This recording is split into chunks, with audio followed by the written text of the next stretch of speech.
Nation. Hello and welcome back to Saints Nation. I'm your host Spencer Pearson, and today in campus news we have Red Ribbon Week. Now, as some of you might have noticed, Ms. Arvisu and the leadership class have been putting up posters all week around campus to help raise awareness about the bad consequences that follow drugs. Now, they've been doing a great job and the posters look fantastic, so let's take a quick moment to appreciate them.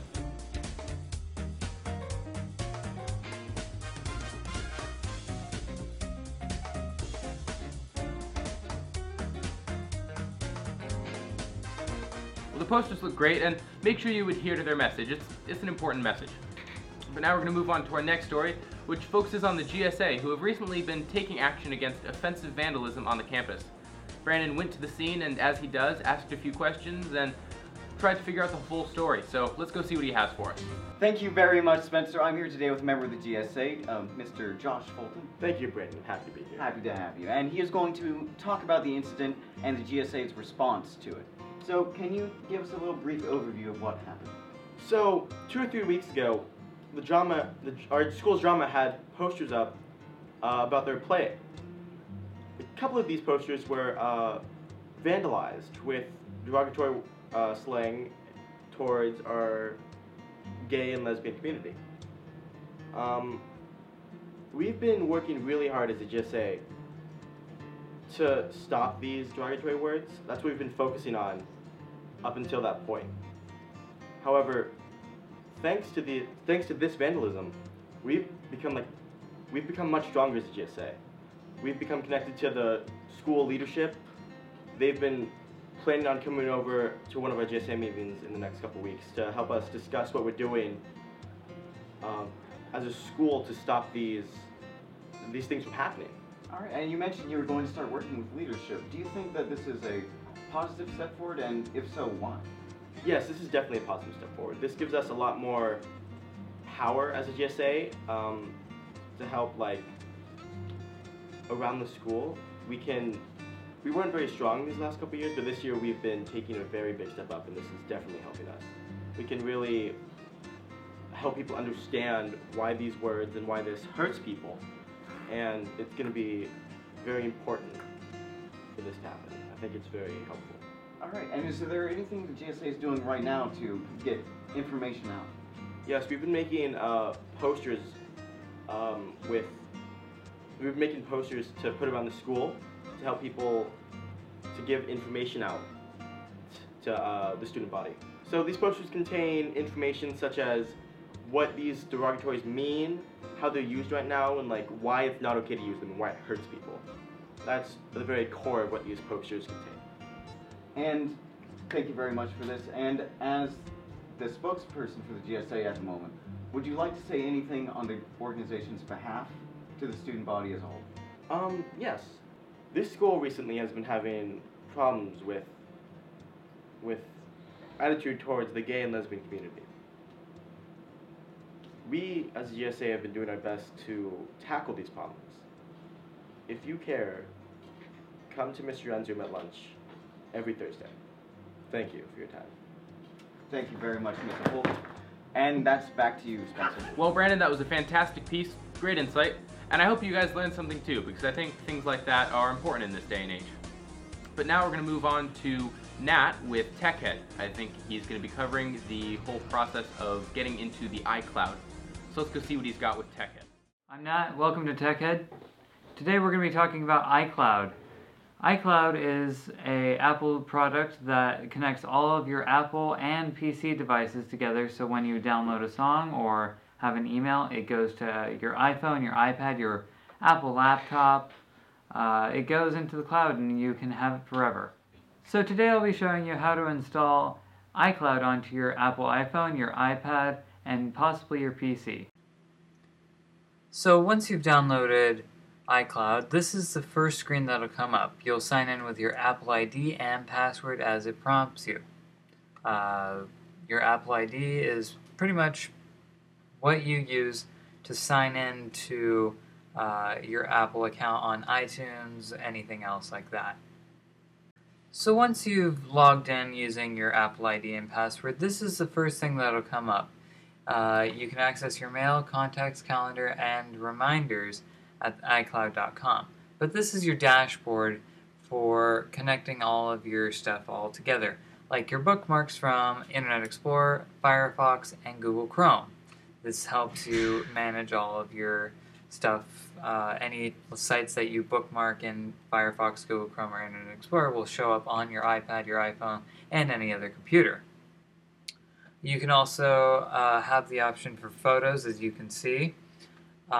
This means any photos that you have in PhotoStream on your iPad, your iPhone, or any other computer will show up on this computer.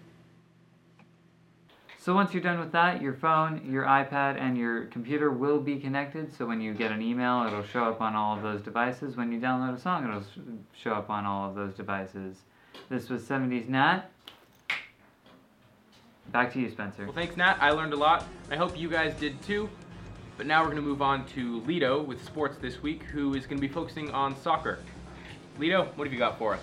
Thank you, Spencer. Hello and welcome to sports.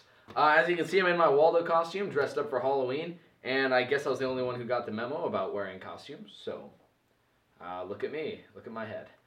Anyway, we're going to move into sports news. The first thing on my list is we're going to talk about football. The football team played Fort Bragg on Friday in a revenge game it was for league last year. Last year they beat us at 1 point in overtime for the league title, and we won revenge. They came down here this year, and we knocked them in the face, killed them 46-6, and we'll be seeing a lot more from that team in the future.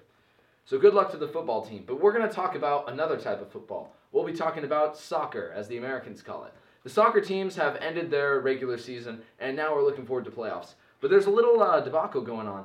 You see, the girls team, they got 4th place in the league, so they should have no problem getting into playoffs. But the boys team they also got 4th place, but they'll have a little more trouble, seeing as there's a lot more teams to draw from for their section title. So they're going to have a little trouble getting to the playoffs, and they still don't know if they're going to be in playoffs. Both girls and boys soccer find out on Sunday whether or not they get the playoff game, and it's probably going to be away. But hopefully they can get into playoffs and climb the ladder. So we're going to talk to Miguel Garcia and Mariah Crump and see what their teams are doing. Let's start off with Miguel. Miguel, how you doing? Miguel Garcia, captain of the soccer team. You know, I really love our soccer team. We had a really good year, but, you know, not everything happens, you know, and we could have done better, but I think we'll probably get to playoffs. Hopefully we do. You know, Miguel Garcia here. My calves are yoked. I run track. I'm ready for soccer next year. I'm gonna go D1 college. Tatui, watch out. I'm coming for you. Thank you, Miguel. Good luck if you guys get in the playoffs. I really hope you do. Now we're going to go talk to Mariah Crump. She's the captain for the girls team. Let's talk to her again. How are you doing, Mariah? Okay, I think that this soccer season went very well. It was a lot of fun. Yep, we got together and we tried our hardest, and hopefully we make it into playoffs. And I think that we've learned a lot from past mistakes, so that helped a lot. And our coach Mr. L, was the bomb. Okay, we're done. Thank you, both of you, for those great interviews. Now, good luck to the soccer team. They're going to have quite a battle once they get in. Both soccer teams are going to have battles once they get into playoffs. It's going to be a fun season for them, and hopefully they can finish out strong. Congratulations to the seniors. A lot of them have played all 4 years, so they were doing pretty good. That's it for the sports news. We're going to talk about some games to look forward to. On Tuesday, the volleyball team is heading up to Willits to play them there. On Thursday, volleyball is playing Cloverdale at home, so go check out that game, give them some support. And on Friday, the football team is playing Cloverdale for senior night. Go check out those games. You're definitely going to want to support both the volleyball team and the football team for their senior night. It's going to be a great end of the season. That is the last home game, the last for sure home game. So if you want to check that out, you better go watch that game. And then the football team goes into playoffs, and hopefully volleyball will go into playoffs along with the soccer teams.